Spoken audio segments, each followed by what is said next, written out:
Hindi ko naman tatanggihan ang marriage proposal mo. Kahit hindi maayos ang paghingi mo sa aking kamay, ay magpapakasal pa rin naman ako sa'yo. Mahal kita eh. Dear Amihan Stories presents A Son with Miss Veterinarian. Written by Ate Samuha 21.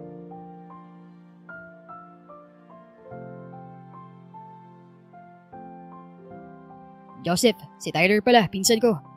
Bakasyon lang rito sa Manila kaya sinama ko na siya rito. Para naman hindi siya mabore sa bahay. Anang matalik na kaibigan ni Joseph na si Elliot pagkarating ng mga ito. Naglahad agad siya ng kamay nang makita ang maganda nitong pinsan.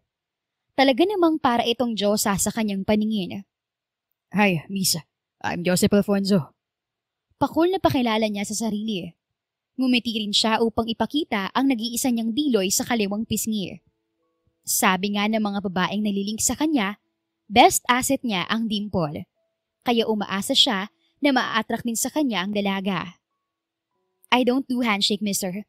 And just call me Tyra.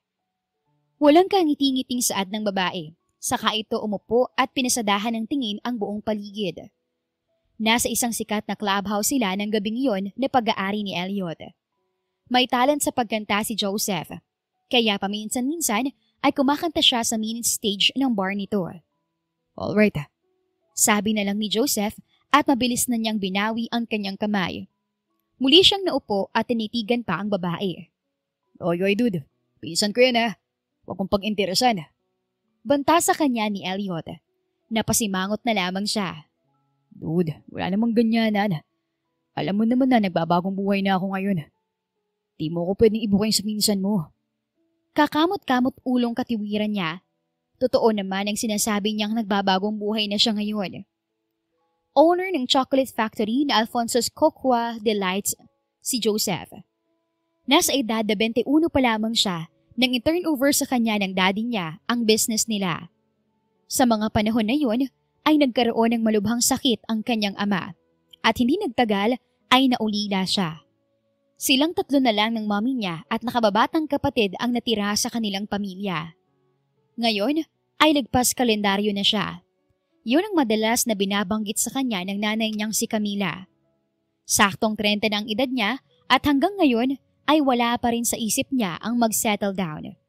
Sa kadahilanan na wala pa siyang napupusuan. Di ko gustong ideyang yan ha. Singit na naman ang kaibigan niya. Sige na, doon ka na. May trabaho ka pa diba? Itinulak na niya ang kaibigan nang makaalis na ito. Tyra, naiwan na muna kita rito ah. Hintayin mo na lang si Raya. Parating na yun. Baling ni Elliot sa pinsan. Si Raya ang girlfriend nito. Okay, just give me something to drink, kuya. Malumanay na saad ng dalaga. Mas lalo tuloy siyang namangha at humanga kay Tyra. Marami na siyang nakilala na puro aktres at modelo. Pero iba ang ganda ng dalaga. Yung tipong hindi siya magsasawa kahit magdamag pa niya itong pagmasdan. Staring is rude, mister. Mariin na komento nito. Napangiti na lamang siya.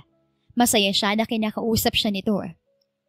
I heard from your cousin na isa kang veterinary doctor. Panimula niya. Naghahanap na siya ng topic na pwede lang pag-usapan ni Tyra. Not yet. As of the moment, ay hindi pa ako registered veterinarian sa AVS. May nahon na paliwanag ng dalaga. Anyways, kailangan magte-take ng board exam para officially matawag ka ng veterinary doctor. Friendly na tanong pa niya. Ayaw niyang mailang sa kanya ang babae. At wala naman siyang masamang motibo. Gusto niya munang makipagkaibigan dito. Actually, walang board para sa veterinary sa Singapore. Nag-register ako sa Animal and Veterinary Service at naghihintay na lang ako ng approval. It will take a month or two so nagbakasyon na lang muna ako. Ma-approve man ako or hindi, babalik din ako sa Singapore. Paliwanag pa nito at tumangu-tango na lamang siya. Taga-Singapore nga ito. Kahit na paano ay smooth ang conversation nila. Pero mukhang wala nang balak magkwento pa ang dalaga. Kaya naghanap pa siya ng pwede niyang itopic. I'm 100% sure na maa-approve ka. Positive na sabi niya kay Tyra. Napatitig ang babae sa kanya. Maya-maya ay bahagyang tumaas ang isang kilay nito. You know what, mister?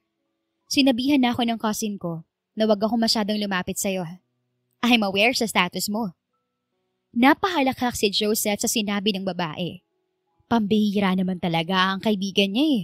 Harmless naman siya. Status ko? Sinabi niya ba na single ako? Naaaliw na tanong ni Joseph. Yes, but you're a playboy. No wonder na halos nakatingin na sa'yo lahat ng mga babaeng customers dito. Masungit na saad pa nito. Iginala niya ang paningin sa paligid. Kahit na marami pa ang nakatingin sa kanya ngayon, ay wala na siyang pakialam pa. Miss, I am not. Hindi nga ako nagkaroon ng girlfriend eh. Depensa niya. Yes, walang halong kasinungalingan iyon. Hindi pa siya nagkakaroon ng girlfriend. Pero malapit lang talaga siya sa mga babae. Kaya binansagan agad siya na playboy. Dude, wala maniniwala sa'yo. Lahat ng customer ko, kilala ka na. Singit bigla ni Elliot. Hindi pa pala ito umaalis. Dahil may part-time job ako sa club mo, Elliot. Isa ako sa mga singer mo rito ah. Sabi niya sa kaibigan.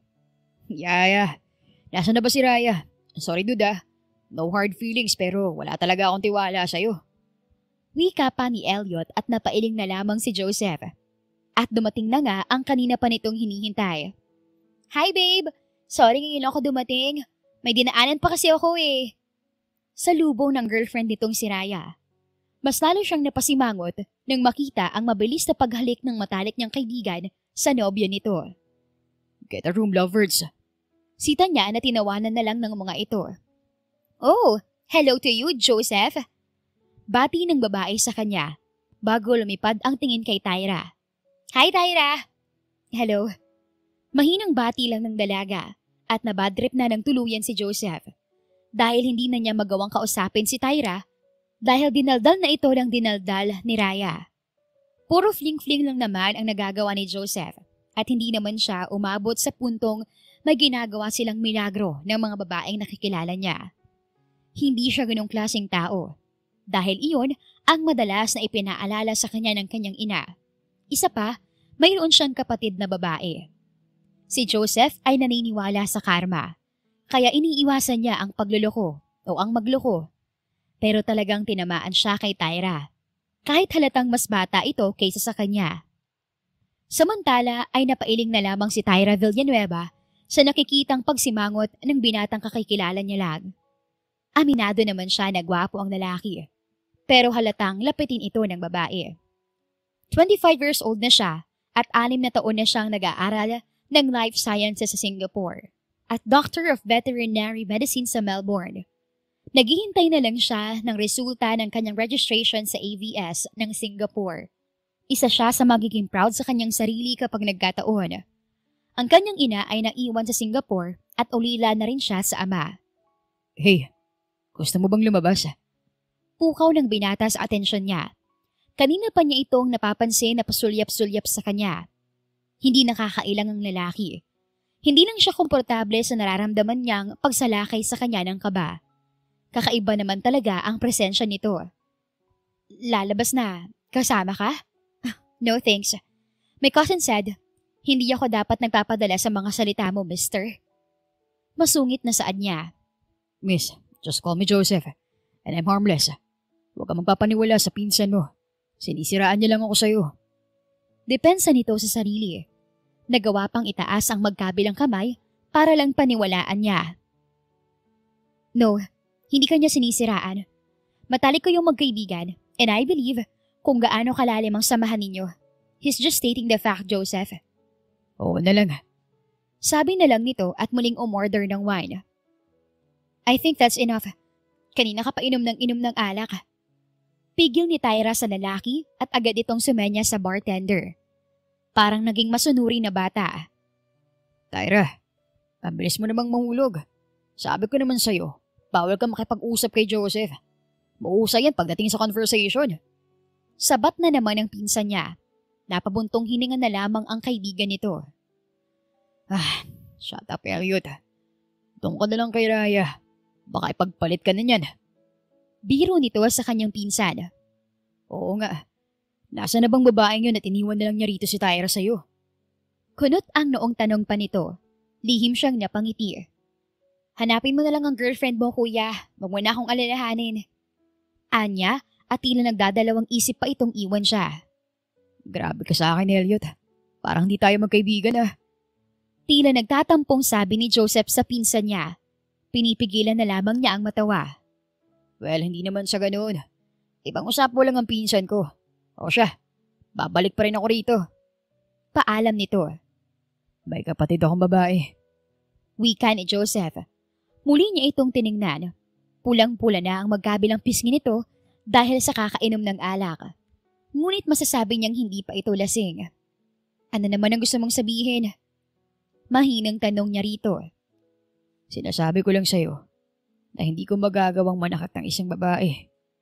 Dahil kapag ginawa ko yun, ay parang sinaktan ko na rin ang kapatid ko. Paliwanag nito. Nararamdaman niyang sincere naman ito. Okay, sabi mo yan eh. But still, hindi ako magpapadala sa'yo. Usal niya at nagawa pa niya itong irapan. Napahalakak ang binata na tila natuwa pa sa kanya. Akala ni Tyra ay titigilan na siya nito dahil sinusubukan na naman niya na wag itong pansinin habang nasa bar sila.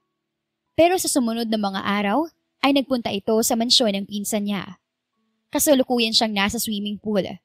Mag-isa lang sana siyang mag-swimming nang dumating ito. Ano bang kailangan mo, Joseph? Bakit ba nandito ka na naman? Malamig na tanong niya sa lalaki nang makita niya ito na naglalakad na palapit na sa kanya. Na naman, ngayon lang ulit ako nagpunta rito ah. Katwiran nito. Ayoko ng sinungaling, Joseph. Walang ganang sambit niya. Nagkibit balikat ito bago nagsalita. Fine. Gusto lang kitang makasama. Masama ba? Umupo ito sa sun lounger. Sa tabi niya mismo, kaya napausog siya. Joseph, sa kabila ka umupo. Pagtataboy niya sabay tulak sa balikat nito. Dito lang ako, miss. Wag mo naman akong paalisin. Si Tito Solen pa nga nagturo sa akin kung nasan ka eh. Samahan daw kasi kita kasi nag-iisa ka lang dito. Bali walang saad ng binata saka uminom sa juice niya. Hindi naman kita pinapaalis, pero doon ka sa kabila. Hindi sumunod ang lalaki sa utos ni Tyra. Joseph, bakit bang kulit mo ha? Sa sobrang inis niya rito ay nagawa niyang pisilin ang pisngi ng lalaki. Hindi naman ito nagprotesta at hinayaan siya. Gusto lang naman kitang samahan. Sige na, mag-swimming ka na roon, miss. Siguro pinaglihi ka ng mami mo sa kakulitan, no? Binawi na lang niya ang kanyang kamay saka sinamaan ito ng tingin. Siguro nga, miss. Inayos niya ang suot na roba na para bang may makikita roon si Joseph. Pero sa totoo lang ay wala naman siyang ikinakahiya sa kanyang katawan. Baka ibang iniisip mo sa akin ah. Naku, miss. May nanay ako at kapatid na babae. Hindi ko magagawa yan. Usal ni Joseph at umikot lang ang eyeballs niya. Nangangatwiran agad ito. Wala naman siyang sinasabing ganoon. Wala naman akong sinasabi ah. Defensive ka lang talaga, Joseph. At saka huwag kang sirang plaka riyan. Sinabi mo na yan sa akin kagabi. Paulit-ulit ka na. Hinubad na niya ang suot niyang roba at bigla ay nasamid si Joseph. Kitang-kita niya ang pamumula ng mukha nito. O ano? Bakit hindi ka na makatingin sa akin ngayon? Nangaasar na tanong niya rito. Binigla mo naman ako, miss. Hindi pa nga ako handa eh. Pagdadahilan naman ng binata. Sa kauna-unahang pagkakataon ay napangiti si Tyra. Nang makita yun ni Joseph ay sumimangot ulit siya. Oy, nakita ko yun. Ngumiti ka. At tinuro pa siya ng lalaki. Che, namamalikmata ka lang. Ipacheck mo yung mga mata mo, mister. Tumalon na sa swimming pool si Tyra. Ramdam niya ang pares ng mga mata ng lalaki na nanonood sa kanya. Hanggang sa tumayo ito at lumapit sa poolside. Umupo roon saka inilubog ang magkabilang paa. You're a good swimmer, Tyra. Komento ng binata. Huminto siya sa paglangoy. Bahagya siyang lumapit sa poolside at nasa kabila nun si Joseph. Isa to sa mga hobby ko. That's why. Hibit balikat na tugon niya at saka winisika ng tubig ang lalaki. Agad itong nagreklamo.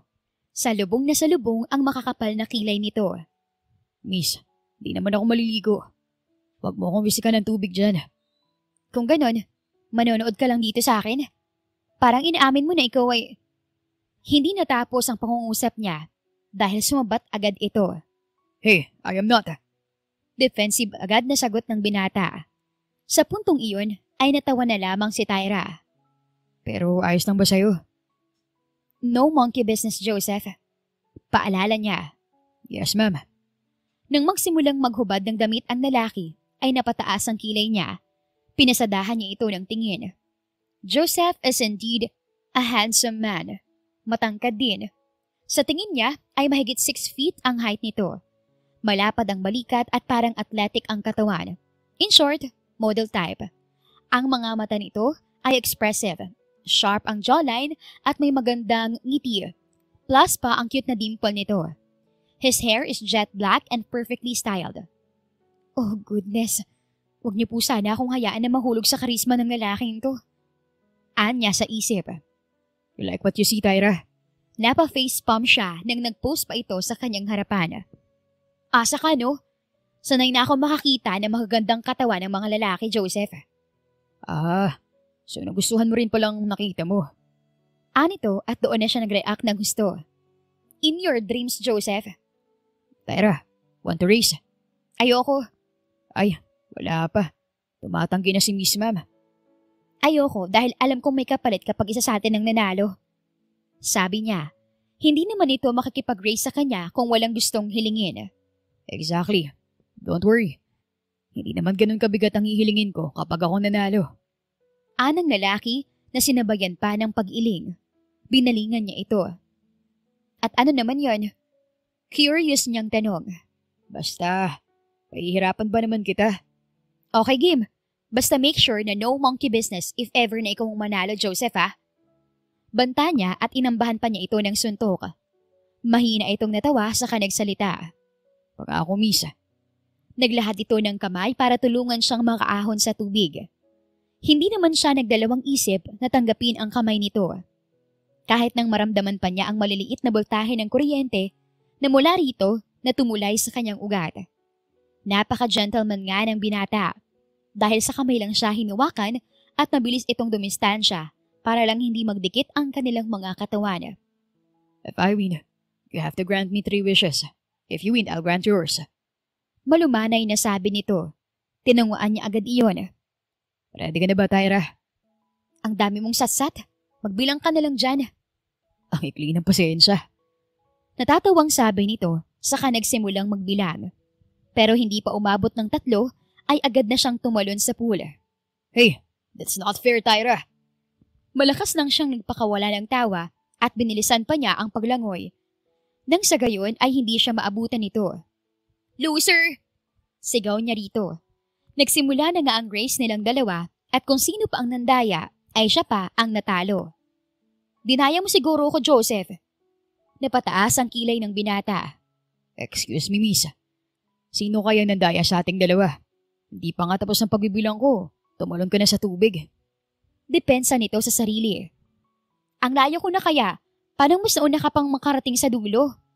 Parang batang tanong niya. Mabilis ako eh. Well, ganun talaga. Kapag nandaya ka sa isang tao, ay hindi ka magwawagi eh. Hindi pagbibigyan ng kapalaran ng mga daraya, Tyra. Ewan ko sa'yo, ang dami mong say. Nakasimangot na tugon niya. Umahon na rin siya mula sa tubig. Mabilis siyang sinundan ng lalaki at inunahan sa pagkuha ng roba niya. Thanks. Hindi ba masabang loob mo sa akin, Tyra? Mahinahon na tanong nito. Alam kong hindi ako fair kanina, kaya hindi ko kinakahiya na natalo ako. Pero ang mas nakakahiya ay yung wala akong isang salita. Kaya sabihin mo ng 3 wishes mo. Mahabang saad niya habang isinusuot ang kanyang puting roba. Yeah, tama ka. I'm glad na ganyan ang mindset mo. Nakangiting sabi nito, kaya lumitaw ang cute na biloy nito sa kaliwang pisngi. Hindi fair nasa chick mo.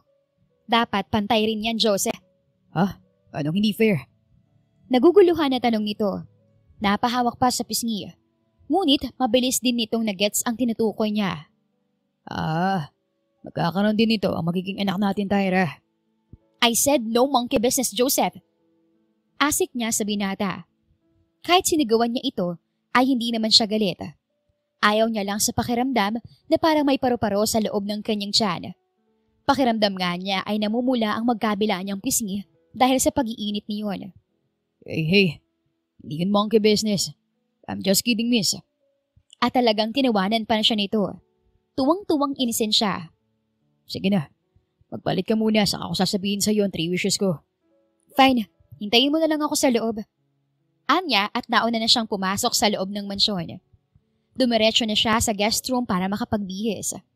Isang simpleng baby blue spaghetti strap dress lang ang suot niya at pinarisan niya yon ng puting sandals. Pagkababa niya, ay nadatnan niya si Joseph na kausap ang tita Solen niya. Oh, nandiyan na palang pamangkin ko, iho. Anang tita niya nang mapansin siya nito. Nakababatang kapatid ito ng kanyang mommy na si Solil. Agad nang tumayaw ang lalaki at napatingin siya sa suot nitong asul na v-neck shirt at puting pantalon.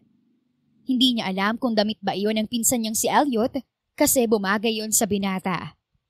Napagtanto niyang match ang kulay ng damit nila. Hindi na lang niya pinansin iyon. Sige po tita, alis na kami. Paalam ng lalaki sa tita niya. Binalingan niya ito at may pagtatanong sa kanyang mga mata. Pinagpaalam kita kay Tita Solen na lalabas. Hindi yun data. Baka yun ang isipin mo. Ang advance mo rin mag-isip, no? Mataray na komento niya at saka nilapitan ang tiyahin upang magmano rito. Alis po muna kami, tita. Natalo po ako sa race namin kanina. Expected ko na lalabas kami ngayon. Sige lang, iha. Mag-enjoy kayo. Bakasyon mo naman na. Huwag kang mag-alala. Hindi ka niyan gagawa ng masama ni Joseph. Kilala ko na siya mula pagkabata. Malambing na sambit nito sa kanya. Sige po, tita. Anya at tuluyan na silang lumabas ng bahay. Diretso sa nakapark na sasakyan ni Joseph, pinagbuksan pa siya nito. Nanghiram ka ba ng damit ang pinsan ko? Tanong niya rito. Tumingin pa ito sa kasuotan bago siya sinagot. Nope. May duffel bag ako sa sasakyan ko. Nakasanayan ko na yun eh. Kompleto pang mga gamit ko riyan. Bakit? Wala naman. Umiiling na sagot niya, saka siya sumakay sa kotse nito. Automatikong ikinabit niya rin ang seatbelt sa kanyang katawan. Naasahan mo na ba agad na yayayain kitang lumabas? Kaya nagbihis ka na ng maganda, Tyra? Yes. Gusto mong itreat kita ng dinner, di ba? Tanong niya. Yon ang nahuhulaan niyang isa sa kahilingan nito. Ayaw naman niyang maging killjoy para i-grant ang wish nito. Besides, talo siya sa race nila, kanina. Nope. Mali ang hula mo, Misa. Anito at maingat na isinara ang pinto. Mabilis itong nakaikot patungo sa driver's seat. Masyado pang maaga para mag-dinner. Hindi na lang siya nagsalita at pinaandar na nito ang sasakyan. Sa isang cafe lang pala siya dadalhin nito para magkape. In fairness naman, maganda ang ambience ng Jess Spot Cafe. Sabi ko na nga ba, magkapalibre ka lang. Nakasimangot na punan niya rito. Ngumiti lang ito at namulsa. Tara sa loob. Baka mabusan tayo ng spot ni Jess. Anyaya nito. Ang tinutukoy na spot ay bakanteng uupuan nila.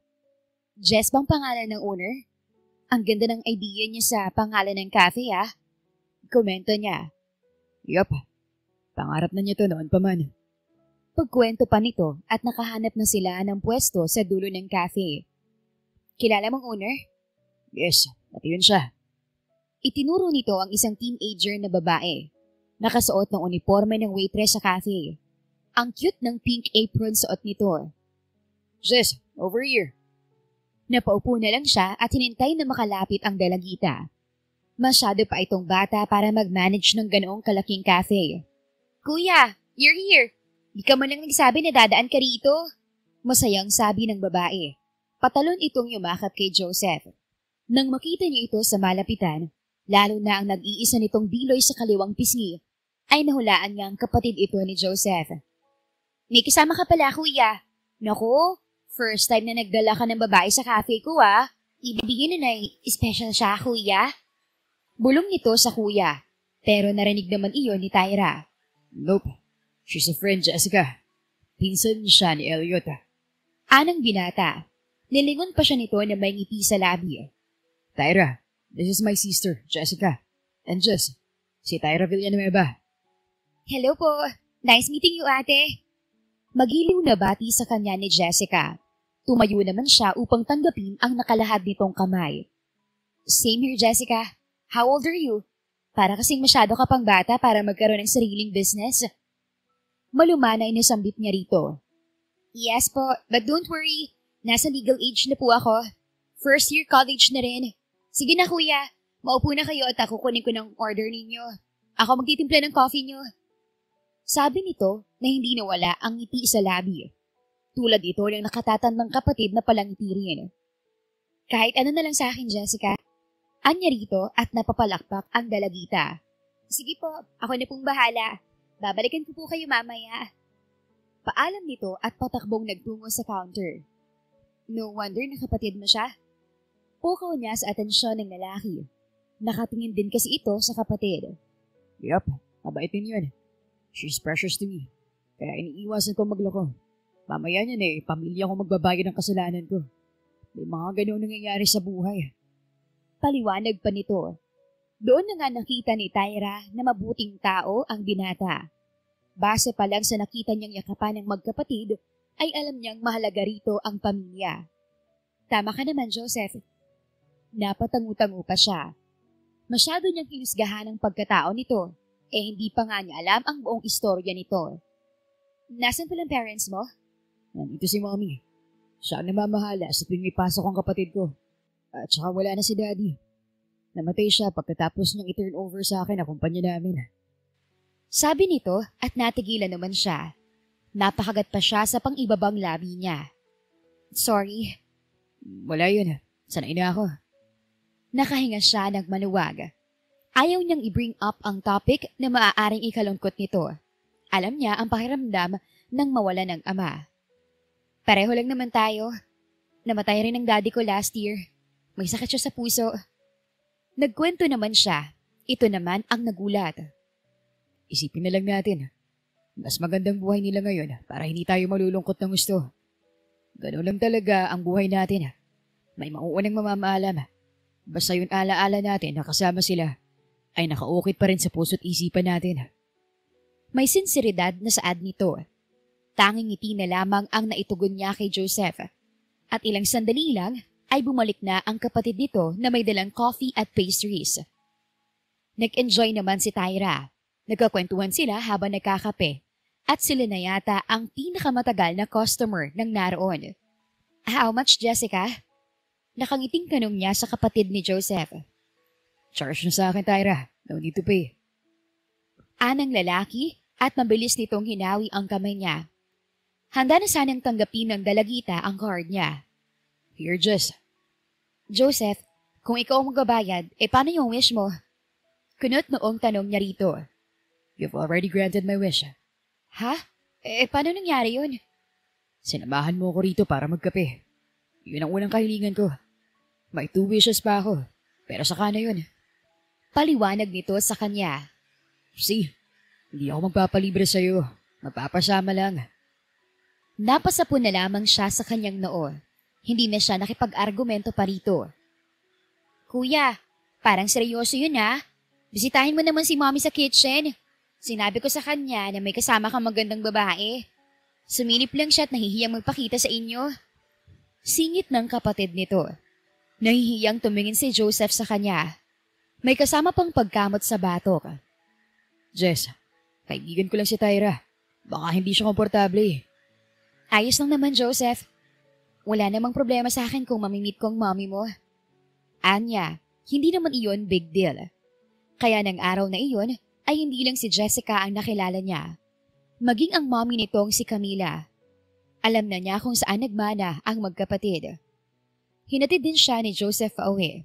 Nag-take out pa ito para sa tita niya ng pastries na hindi masyadong matamis, saka ito tuluyang umalis. Isang umaga ay nasa garden si Tyra. Tumutulong siya sa tita niyang nagtatanim ng bagong halaman. Hindi naman niya inaasahan na darating si Joseph. Need help, tita? Sulpot nito bigla at nag-squat pa ito sa tabi niya. Nako, patapos na kami rito, iho. Kung mas maaga ka lang dumating, ay utusan talaga kitang magbungkal ng lupa. Sabi ng tiyahin niya sa lalaki. Sayang naman po, tita. Hindi mo lang ako nakatulong sa inyo ni Tyra. Anito na sumimangot pa. Hinampas niya ito ng bagong pitas nilang rosas na wala ng tinik. Ang galing mo mambola ah. Anong ginagawa mo rito? Usisa niya sa binata. Nakarinig pa siya ng masayang tawa mula sa kanyang tiyahin. Yung second wish ko, ngayon mo na ibigay sa akin. Mabilis na sagot nito. What is it?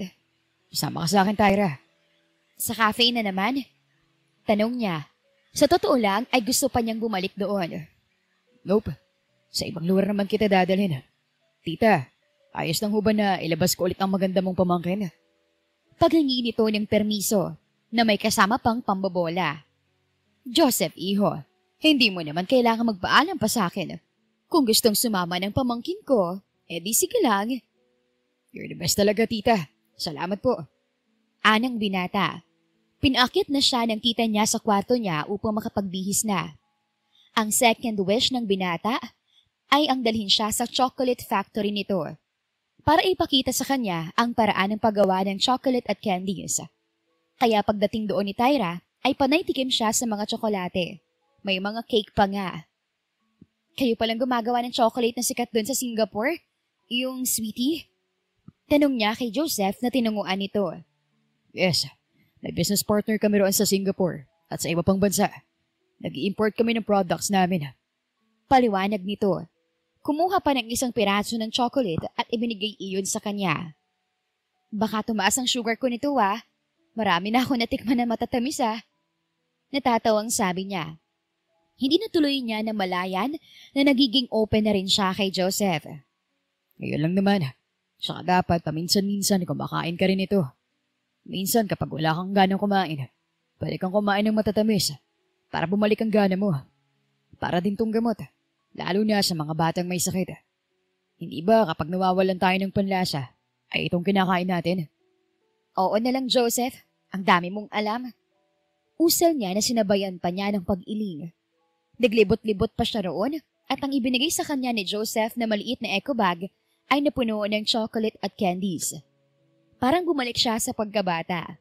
Tuwang-tuwa sa mga nakuha niyang matatamis. Iba nga lang ang sayang nararamdaman niya ngayon. Thank you. Nag-enjoy ako rito, Joseph. Ang dami kong nakuha. Mamimigay ako sa mga kasambahay sa mansyon. Anya habang inaalog ang laman ng eco bag. You're always welcome, Tyra. Magsabi ka lang sa akin kung gusto mong bumalik dito. Gusto ko. Curious na curious ako kung paano gumawa ng chocolate. Nakikita ko medyo mahirap, pero nakita ko rin na parang masaya mga staff mo sa paggawa. Nakangiti kasi sila eh. Mahabang usal niya. Ganun naman dapat para maging masarap ang niluluto mo. Yung may dedikasyon ka sa trabaho mo. May kislap sa mga mata nito. Senyales na masaya rin ito sa nakikitang dedikasyon ng mga empleyado nito. So, Joseph, ano yung panghuli mong kahilingan? Napatingala ito na parang wala pang ideya sa pangatlo nitong kahilingan dahil nag-iisip pa. Actually, wala pa akong maisip. Pwede bang next time na lang ulit? Alam kong pinapatagal mo lang para may dahilan ka na makita ako, no? Wala, manghuhula ka ba, Tyra? Tanong nito. Hindi niya napigilan ang sarili. Nahampas niya ito sa dibdib. Natawa lang ang lalaki sa halip na magreklamo. Para kang sira. Sabi niya rito saka ito inirapan. Ngunit sa huli ay nahawa rin siya sa tawa nito. Sa pangalawang beses nitong paghatid sa kanya ay saktong nasa bahay ang pinsan niyang si Elliot. Ay nako, nahulog pa rin ang pinsan ko sa kaibigan kong playboy. Sigaw nito bigla. Ang mga kamay nito ay nasa magkabila nitong baywang. Kuya, ano yung pinagsasabi mo? Kuya, binibigyan mo na rin ng mali siyang mga nakikita mo. Naiiling niyang puna sa pinsan.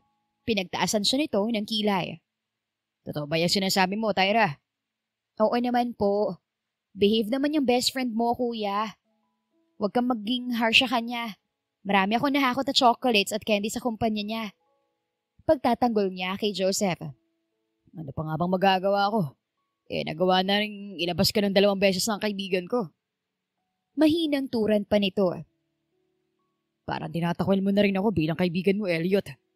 Mariin na saad ni Joseph. Tiningnan pa niya kung nainis ba ito. Pero maya-maya lang ay nagkamayan lang ang dalawa. Alam kong di mo naman kayang paglaruan ng pinsan ko, dude. Magaling manuntok yan. Kaya niyang paduguin ang bibig mo. May halong pagmamalaki ng kanyang Kuya Elliot. Pasok ka muna.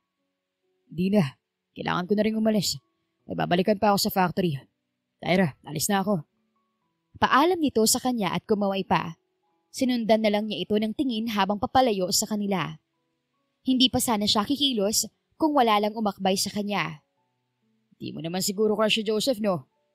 Nakataas ang kilay na tanong ng pinsan niya at iginiya na siya papasok sa loob ng mansyon.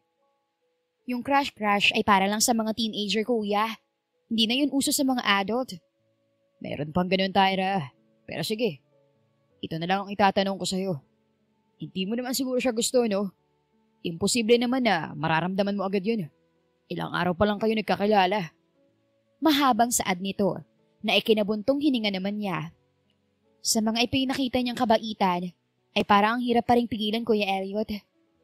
Naalala pa ni Tyra kung paano nito kausapin ang ina at kapatid. Ganoon din ang tita Solen niya. Tyra. Tila nawala na nga ng pag-asa si Elliot na pigilan ang nararamdaman niya para sa matalik nitong kaibigan. Alam ko nakikita mo rin po ang totoong siya, kuya. Yung tunay niyang ugali ay litaw na litaw. Sabi pa niya at pareho na silang napahinto. Well, kung ano nakikita mo sa kanya, ayun talagang totoong siya. Tama ka, mabuting tao ang gunggong na yun. Ayoko lang naman na pareho kayong masaktan. Lalo na, isang buwan ka lang mananatili rito at babalik ka pa rin sa Singapore. Importante kayo sa akin ni Joseph. Pero tandaan mo na priority mo ang pangarap mo. Sa ngayon, Tyra. Samantala, sa loob ng malaking kwarto ay nag-iisip pa si Joseph sa pangatlo niyang kahilingan. Sa katunayan, ay wala na siyang maisip pa. Yung madali lang naman gawin at nang hindi lang napipilitan ang dalaga. Aminado siyang mahirap din namang kunin ang loob ni Tyra. Pero hindi naman ibig sabihin na nilapitan niya ito ay dahil may masama siyang balak. Alam niyang masyado pang maaga para magustuhan ito. Ngunit parang iyon na talaga ang nararamdaman niya.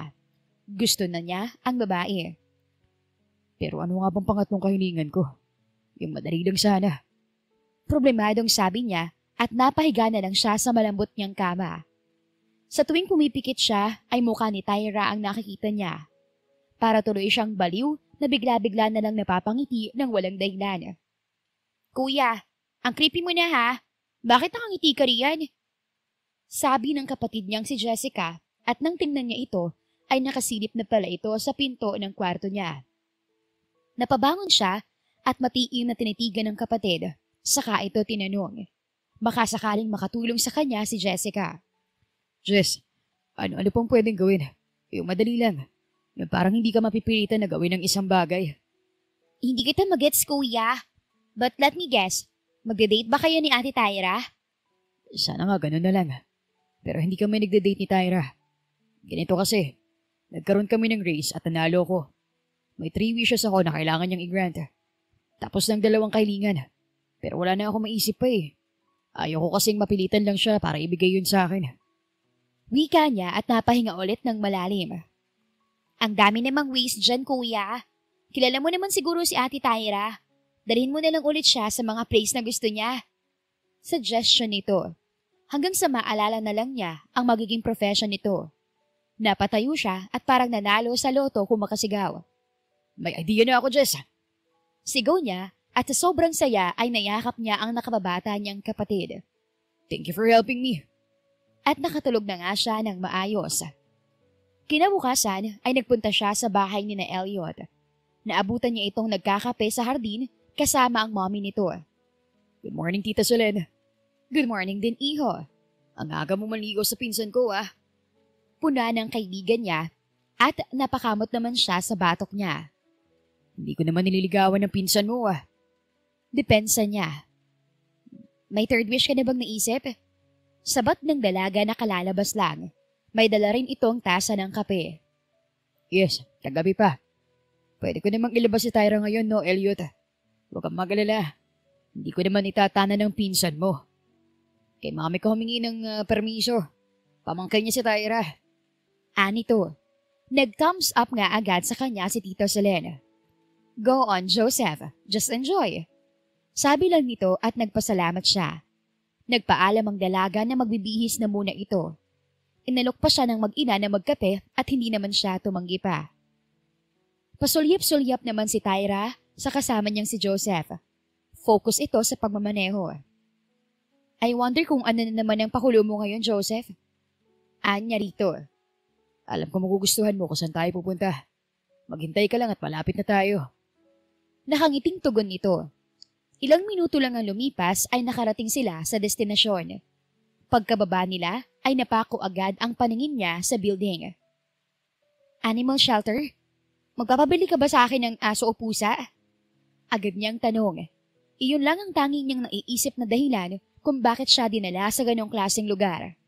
Nope. Mali ka ulit ng hula, Tyra. Let's go. Pumasok na tayo. Nauna itong naglakad at sumunod naman siya. Napangiti tuloy si Tyra nang makakita ng mga cute na aso at pusa na nasa cage. Ang cute naman nila! Bulalas niya at patakbong lumapit sa cage ng isang Shih Tzu na itim ang kulay. Gusto mo niyan? Tanong ng binata sa kanya. Nakatayo na rin ito sa tabi niya at tumitingin sa mabalahibong aso. Yes, one of my dreams na magkaroon ng alagang aso. Wait, bakit mo ko tinatanong yan, Joseph? Don't tell me, ito ng third wish mo. At ikaw pang magbibigay sa akin? Curious niyang tanong. Tama ng hula mo this time. Sabi nito sa kangumiti. Joseph, sabihin mo nga sa akin. Kaya mo pa ito ginagawa dahil may gusto ka sa akin? Usisa niya at pinagkrus pa niya ang magkabilang braso habang nakaharap sa lalaki. Mataman siya nitong tinitigan at dahan-dahan na tumango. I'm doing all of this not because I have any bad intentions towards you, Tyra, but because I want to gain your trust and make you feel comfortable around me. Pinakatitigan niya rin ang binata. Wala naman talaga siyang makitang pagpapanggap doon. Sincere naman ito. Joseph, kasi... Alam ko may mga goal ka pa sa buhay. Doon, Tyra. I-achieve mo muna yun bago mo pag-isipan ang nararamdaman ko. I can wait, you know. Sumilay na lang ang ngiti niya sa labi. Napaka-green flag ng karakter ng lalaki. At dahil paunti-unti niya itong nakikilala, ay hindi malabong masusuklian niya rin ang feelings nito. Bihira na lang din ang mga lalaking katulad nito na kayang maghintay. Binili nito ang Shih Tzu na napili niya. Kahit gusto niya pa iyong bayaran ay hindi siya hinayaan ng lalaki. Dahil iyon raw ang panghuli nitong kahilingan. Ang regaluhan siya. Dito, ipaukit natin ang pangalan ng alaga mo, Tyra. Sinang-ayunan niya agad ang suwestyon ni Joseph. Ikaw na lang ang magbigay ng pangalan. Anya, habang aliw na aliw siyang himasin ng Shih Tzu. Okay, since lalaki naman siya, what about Max? Suggestion nito at nagustuhan naman niya iyon. Short for Maximus yun. It means greatest. Sige, gusto ko yan. Max na lang ang ilagay mo sa pet tag niya. Anyan ay kinangiti naman nito. Magtatatlong buwan pa lang daw ang Shih Tzu, kaya sobrang liit pa nito. Hi Max, I'm your new mommy. Sa tinuran niya ay nakarinig tuloy siya ng mahinang tawa mula sa binata. Nang maayos na nila ang pet tag na may adjustment, ay saka sila umalis doon at dumiretso sa cafe ng kapatid nito. Doon nagsimula na mas naging malapit sila sa isa't isa. May mga araw din na hindi niya nakikita si Joseph dahil nagiging busy ito sa trabaho. Hindi naman kasi ito basta-bastang nakakaalis sa factory nito, kahit ito pa ang CEO. Makalipas ang ilang araw ay nakatanggap ng tawag si Tyra mula sa kanyang ina na nasa Singapore. Isang masayang balita ang dala nito. Kailan ka babalik dito, anak? Registered ka na sa AVS. Pwede ka na magpatayo ng sarili mong klinik. Malumanay na tanong ng kanyang ina. Yun ang pinakauna niyang goal na gustong ma-achieve. Gusto niyang ma-establish ang pangalan para kapag naisipan na nilang bumalik sa Pilipinas for good, ay hindi naman siya mahirapan sa kompetisyon. Financially stable sila ng mommy Solil niya. Isang managing director ng bangko ang kanyang ama bago ito namayapa. At sa ilang taon nitong pagtatrabaho ay nakapag-ipon ito ng pera para sa kanila ng kanyang ina. Nasa kanila rin ang insurance ng daddy niya. Ganoon pa man, ay may trabaho pa rin ang mommy niya sa Singapore, kaya doon sila nanirahan. Soon po, mommy. Hindi naman po nagbago ang pangarap ko. Para naman po maging proud sa akin si daddy at hindi masayang ang mga sakripisyo niya noon para sa akin. Gusto ko rin po na maging proud ka rin sa akin. Emosyonal na sambit niya. Nararamdaman niya ang kirot sa kanyang dibdib. Kahit 1 taon na ang lumipas, ay parang sariwa pa rin sa kanya ang pagkamatay ng daddy niya. Ay nako, alam kong katulad ko rin ay proud na proud sa'yo ang daddy mo, anak. Kilala ko yung si Arnold, ang amang mo, na wala na yatang ibang naisip kundi ang mabigyan ka namin ng magandang kinabukasan. Dahil yun lang daw ang kaya naming ibigay sa'yo. 1 oras ng tagal ang kwentuhan nila, saka sila nagpaalam sa isa't isa. Naaalala naman ni Tyra si Joseph. Wala pa lang silang label ng binata, pero parang nagkakaintindihan na sila sa nararamdaman ng bawat isa. Huminga siya ng malalim at tumipa sa phone. Tinanong niya kung nasaan ang binata. Akala niya ay hindi ito sasagot, pero sumagot naman ito at nasa kondo. Alam niya kung saan ito nakatira, kaya hindi na siya nagdalawang isip pa na puntahan ito. Tyra. Gulat na sambit nito sa pangalan niya nang pagbuksan siya ng pinto. Anong ginagawa mo rito? Drinks? Tipid niyang sagot at ipinakita ang dala niyang paper bag na may lamang beer. Gusto mo makipag-inuman sa akin? Alam ba to ng pinsan mo? Tanong nito na tila kinakabahan din. Umiling siya. Nagpaalam lang siya sa tita niya. Lagi mong hinahanap si Kuya Elliot kapag nakikita mo ako. May gusto ka yata sa pinsan ko, Joseph eh. Walang ganun. Straight ako. Sige na, pasok ka. Binigla mo naman ako eh. Nilakihan na nito ang pinto upang makapasok na siya. Pinasadahan niya ng tingin ang kondo nito at napataho-tango. Ang ganda ng unit mo. Puri niya rito. Thanks. Maupo ka lang at aka na yung dala mo. Inabot naman niya ang dala niya sa binata saka siya naupo sa couch. May malaki rin itong TV set. Bored ka ba sa bahay ng tita mo? Pwede naman tayong pumunta sa bar ng pinsan mo eh. I like it here, Joseph. Tahimik at ikaw lang ang kasama ko. Pag-confess niya, natigilan ito at ilang beses na napakurap. Ngumiti lang siya, tinapik ang space sa tabi niya. Tila nagdadalawang isip pa ito na tabihan siya. Upo na, Joseph. Sige ka. Kapag nagbago ang isip ko, aalis agad ako rito. Sumunod naman ito sa kanya at isa-isa na ang inilabas ang beer at chips. May wine naman ako rito, Tyra. Treat ko yan. Actually, isa sa dahilan ko kaya kita pinuntahan dito ay dahil registered na ako sa AVS. Pwede na ako magtayo ng clinic sa Singapore. Pag-share niya sa achievement niya, napasinghap ito at napatakip pa sa bibig. Wow! Congrats! I'm so proud of you, Tyra. Masayang bulalas nito. Napaka-genuine ang greetings nito. Halatang masaya ito para sa kanya. Thank you. Ikaw lang ang una kong nasabihan nito. Tatawag naman si Mami kay tita. Malalaman din nila ni Kuya Elliot. I feel special, Tyra. Umakto pa ito na nagpupunas ng luha sa pisngi na tinawanan na lamang niya. Inaamin niya ang espesyal na sa kanya si Joseph. At gusto niya lang magpaalam dito na babalik na siya sa Singapore. Nagsimula na silang mag-inuman habang nanonood sila ng comedy series sa TV. Hinayaan ni Tyra ang sarili na magpakalasing ngayong gabi lang. Palagay naman ang loob niya sa binata at hindi siya takot kung may mangyari man sa kanila. 11 p.m. na, Tyra. Atid na kita. Anito nang sinipat ang relong pambisig. Hinawakan siya nito sa braso upang alalayan na makatayo pero siya ang humila rito para umupo ulit. Tyra. Agad niyang ikinulong sa mga palad niya ang mukha nito at ilang dangkal lang ang layo ng mukha nila sa isa't isa. Bayolenteng naparunok ang lalaki. Babalik na ako sa Singapore. Ipangako mo sa akin na maghihintay ka sa pagbalik ko. What? Tyra. Hindi na niya pinatapos pa ito sa pagsasalita. Siniil niya ito ng halik sa mga labi. Pumikit siya upang namnamin ang malambot at matamis nitong labi. Ramdam niyang nanigas ang katawan nito at pinipigilan ang sarili. Sinimulan niyang igalaw ang kanyang labi upang hindi na ito makapagprotesta pa. Kung ano man ang nakagapos dito para hindi magpadala sa halik niya, ay kusa na nitong pinakawalan.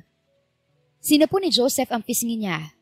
Mas lumalim lang ang halik nila nang magsimula itong tumugon, hanggang sa dahan-dahan siya nitong inihiga sa couch.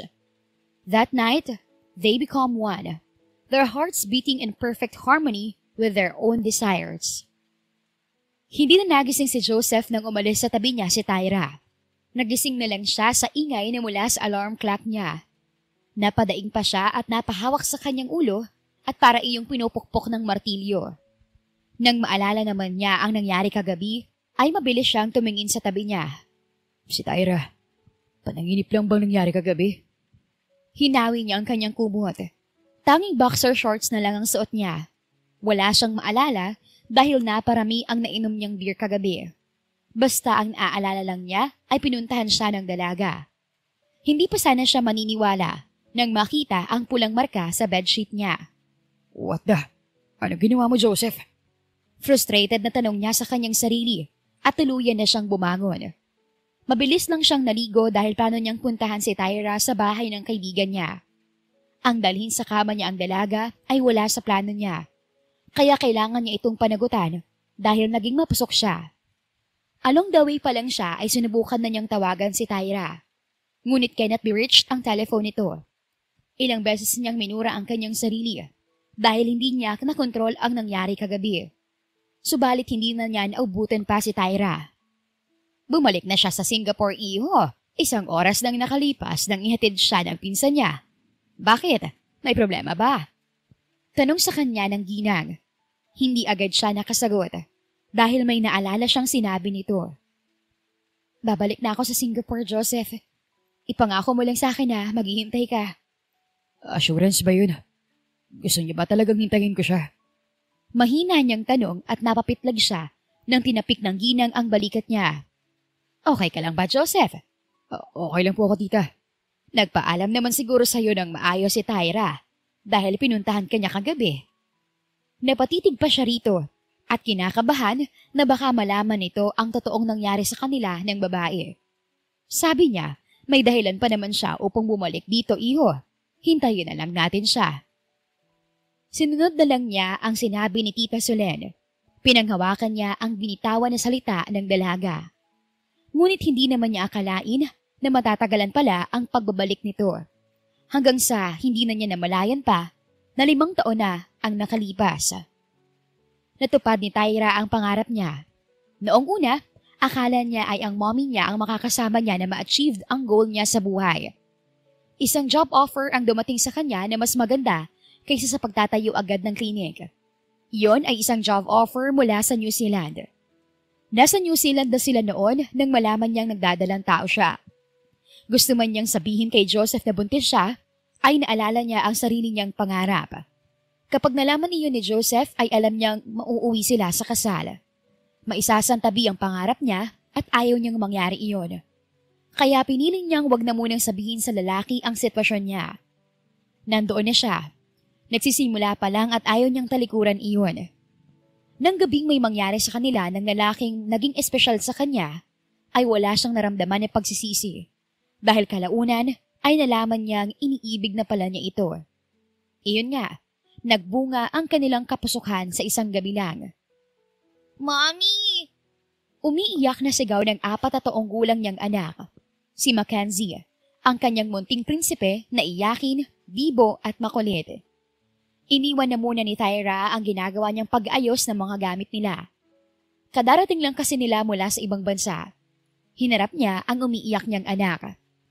What is it, son? Bakit umiiyak ka, Mackenzie? Malambing niyang tanong. Dinaluhan niya ito. Pinunasan ang mga luha sa malambot nitong pisngi. Mommy, si Max po. Nakita ko may kasamang ibang papi.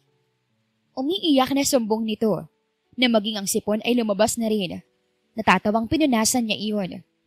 Ano naman kung may kasama siyang ibang papi, anak? Tanong niya rito. Selos ka?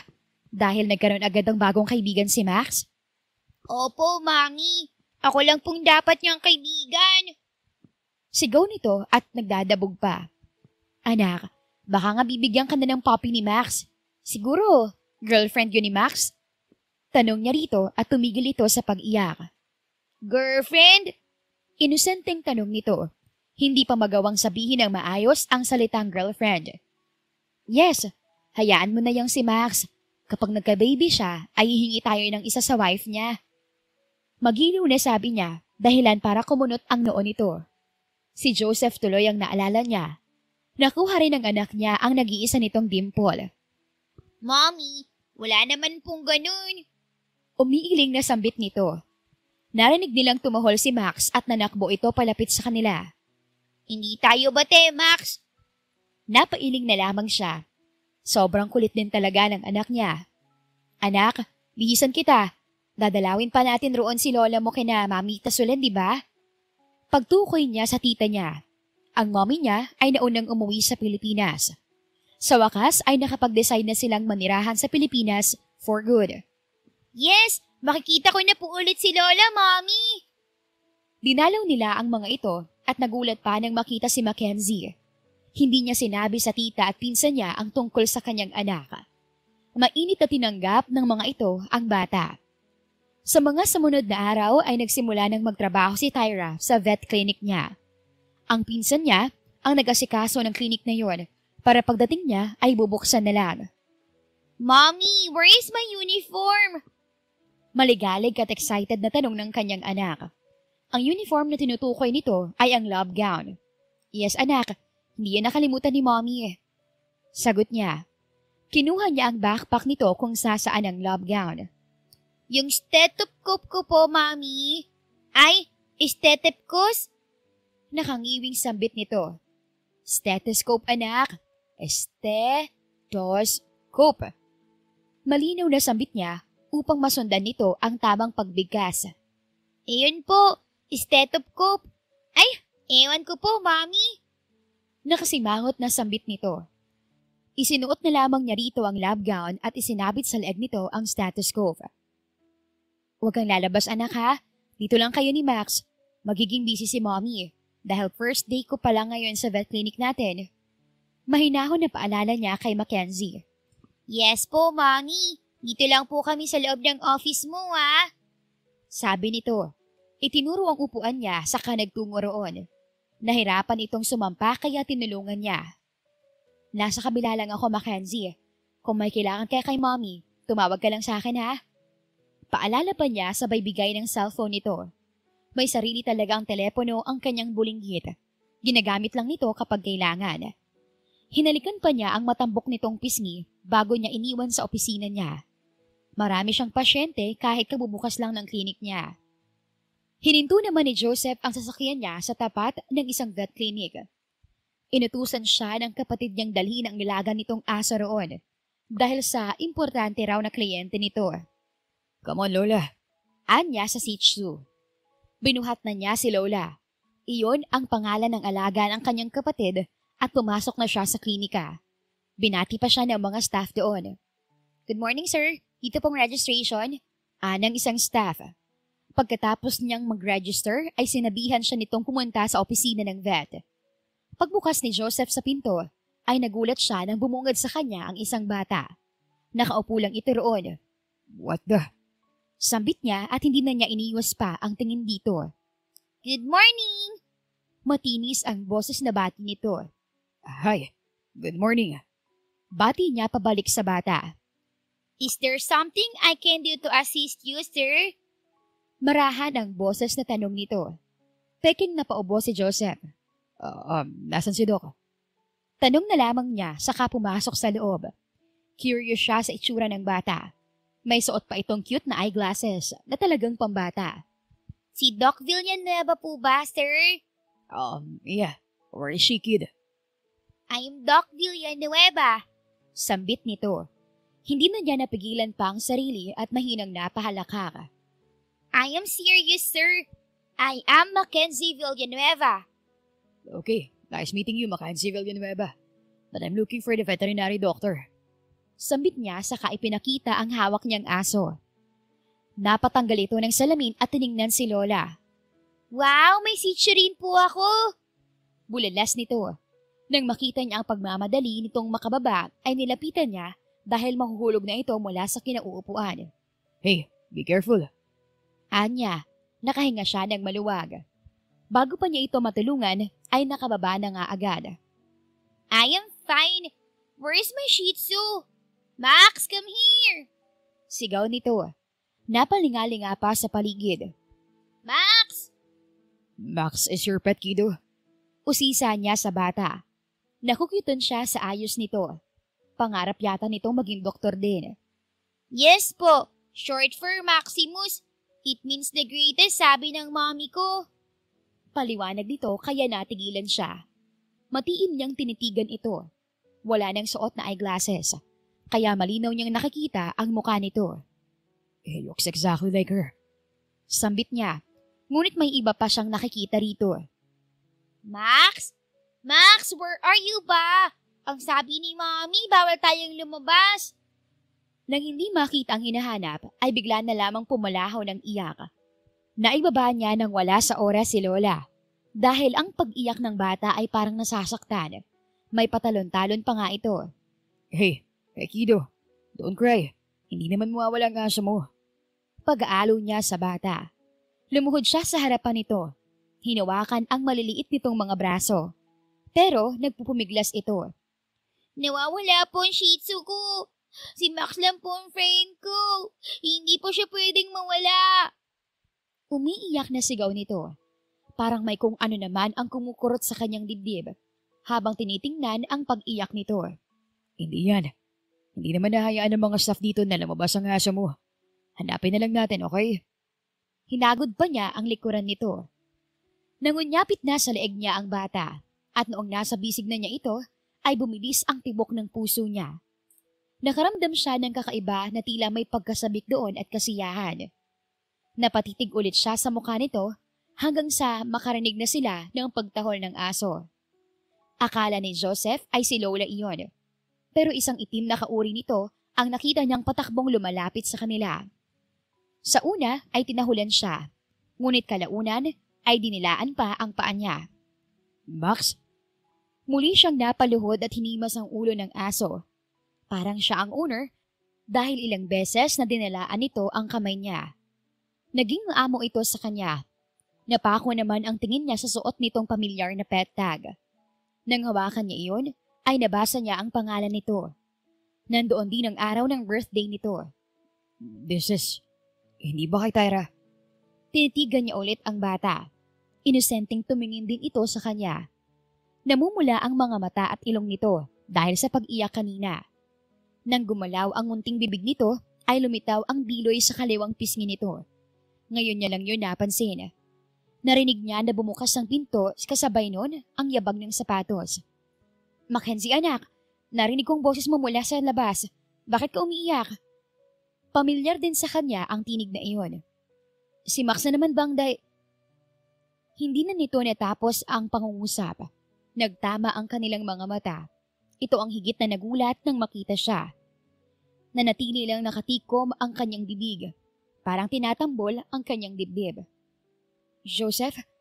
Sambit nito sa pangalan niya. Mommy ko! Sigaw ng bata. Ibinaba niya ito at saka ito lumapit kay Tyra. What happened, anak? Malambing na tanong ng babae sa anak nito. Napatayo si Joseph, huminga siya ng malalim. Kanina pa niya nararamdaman na hindi normal ang paghinga niya. Akala ko po nawawala si Max, mommy. Iyak ng iyak po ako eh. Hindi na niya kailangan pang manghula kung sino ang ama ni Mackenzie. Alam din naman niya na wala pang asawa ang babae. Dahil madalas niyang tinatanong ang matalik niyang kaibigan. Ngayon ay gusto nilang komprontahin si Tyra. Parang may namumuong galit sa dibdib niya. Mommy, may Shih Tzu pa roon, no? Anang bata.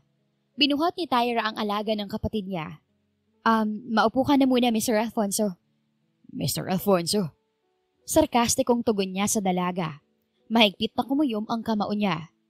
Please take a seat. Formal na utos nito. Hindi na lang nagmatigas pa si Joseph. Umupo na lang siya. Sa kabilang banda, ay pinipilit lang ni Tyra na umastang formal sa harap ni Joseph. Kahit parang sasabog na ang puso niya. Nagulat siya sa bigla nilang pagkikita. Plano naman talaga niyang makipagkita rito. Kahit wala na silang komunikasyon, ay itinatanong din niya sa pinsan niya ang kalagayan nito. Ano pong pangalan niya, Mommy? Tanong ng kanyang anak. Kandong na nito si Max. Titingnan pa lang sana niya ang pet tag nito nang magsalita na ang lalaki. Lola, that's her name. Po?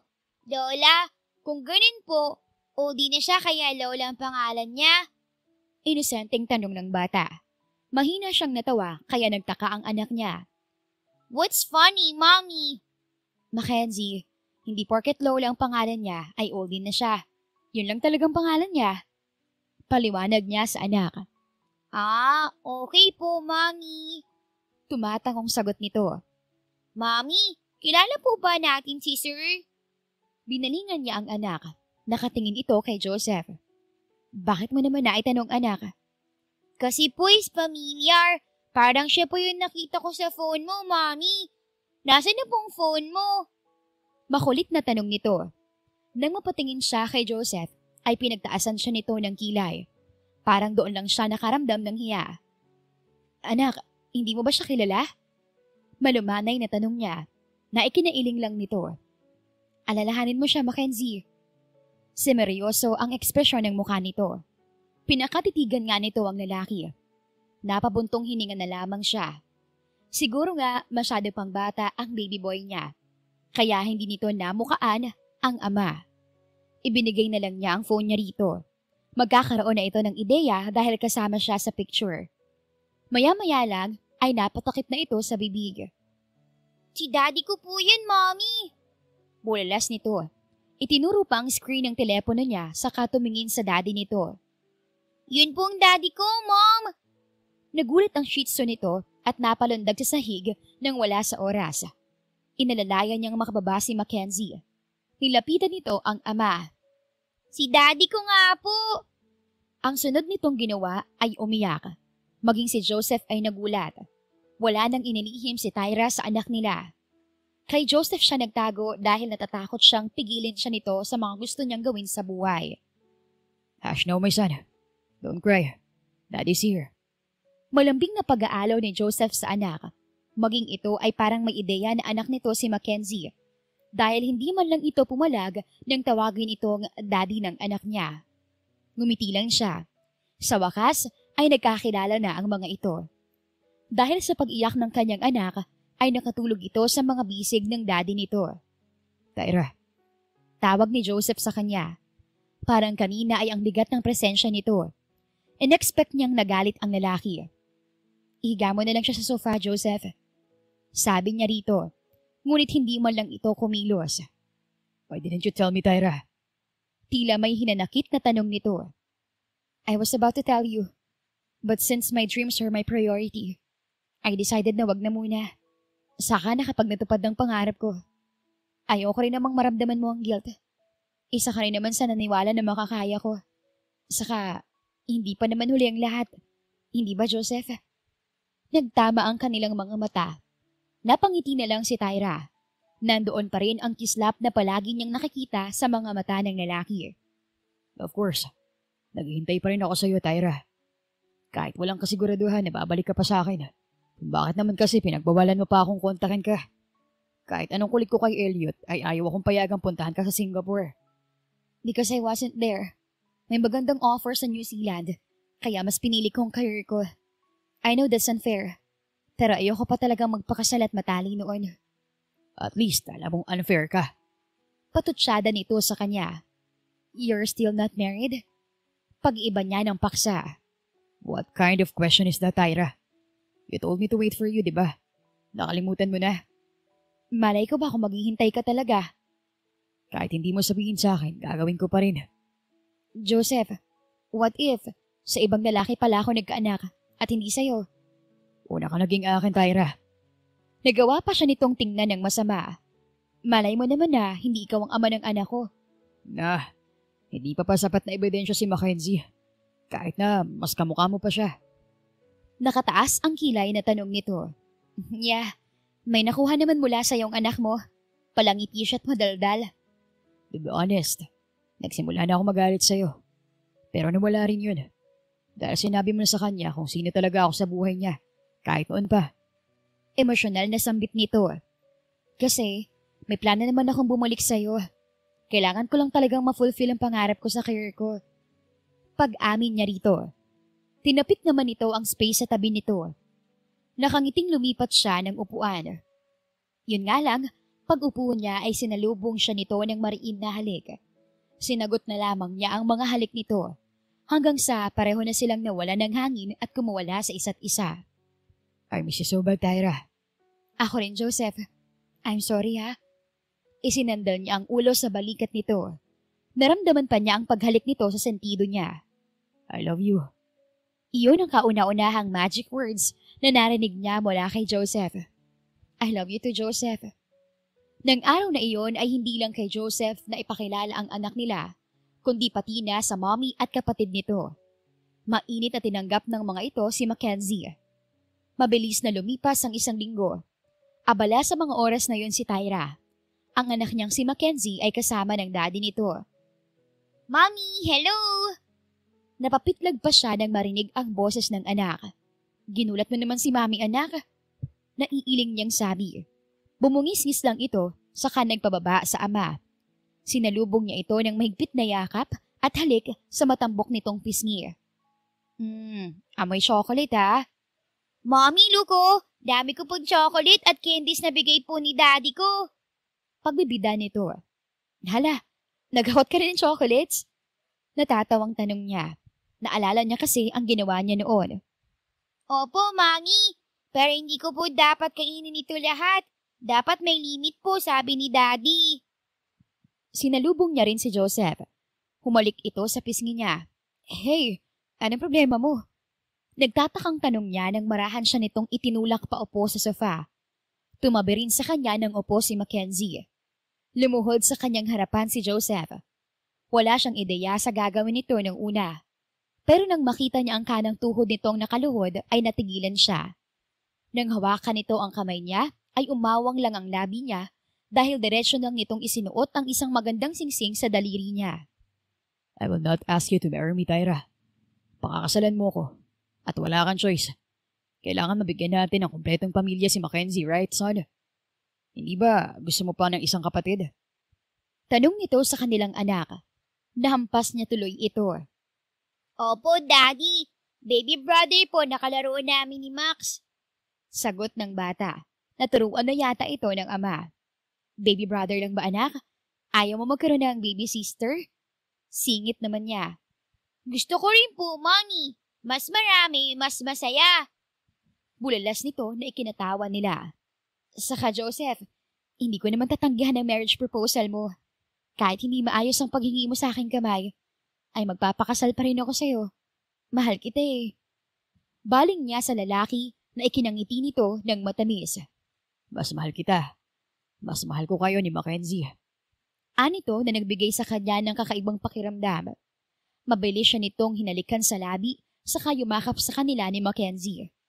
I love you rin po, Mommy, Daddy. Naikasal din agad sila. Ngayon ay masasabi nilang dalawa na worth it ang 5 taon na wala silang komunikasyon sa isa't isa. Ang makasama ito ang nasa tuktok ng mga plano niya sa buhay. At ito na sila ngayon. Ang Diyos, siya mismo ang magtatakda ng ating kapalaran. Ngunit nasa ating mga kamay pa rin kung ano ang magiging takbo ng ating buhay. Desisyon pa rin natin ang masusunod. At siya ay magbibigay lamang ng gabay. At hindi isang hadlang ang pagbubuntis, kahit na nasa kalagitnaan ka pa ng pakikipagsapalaran mo sa buhay. Basta magtitiwala lamang sa sarili na may kasamang maraming dasal. The end. Kung nagustuhan niyo ang aming istorya, ay huwag kalimutan na mag-like at subscribe. Mag-iingat po tayong lahat. Salamat!